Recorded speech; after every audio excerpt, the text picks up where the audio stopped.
हे व्हिडिओ महत्त्वाचा होय, शेवटपर्यंत नक्की बघा। आता कुंभमेळा सुरू झाला आहे। कुंभमेळा कित्येक वर्षाच्या नंतर येते आणि आता सुरुवात झाली असल्यामुळे मी 10 दिवस झालं बरेचसे व्हिडिओ बघालो। कोणी महाराजाला काही बोलालंय, कोणी आलंय काही उठसूट बोलालंय।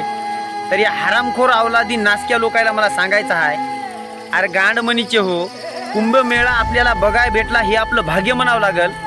कारण तुम्ही आपल्या सनातन धर्माचा अपमान कराल्या, कुंभमेळ्याला चल्या आणि महाराजाला नाही तसं बोलाल्या। अरे ते महाराज आपल्याला कुंभमेळा झाल्यानं दिसना सुद्धा, त्याचं आपलं भाग्य म्हणाव। कोण्या माळामध्ये वनामध्ये कुठं राहतात की बिचारी, ते कुंभमेळ्याला देवासाठी म्हणून गंगेला स्नान करायला येतात, तर तुम्ही गांडमणचं त्याचा अपमान कराल्या। अरे काय धंदा होय की काय होय, नासके लोक हो, गांडमणचे हो, तुम्ही कुंभमेळ्याला चल्या की काय महाराज लोकांचा अपमान करायला चल्या।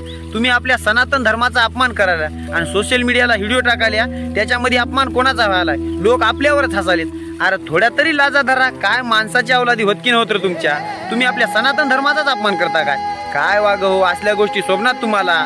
थोडी तरी माणसानं जनाची नाही तर नाही मनाची तरी लाज धरायला पाहिजे। अरे ते ऋषीमुनी कुठून कुठून येतात, त्याचं दर्शन घ्यावं, त्याला आपण चांगलं बोलावं। एका मॅडमनं एका महाराजाला नाही तसं बोलली, ते महाराज रुसून गेले होते।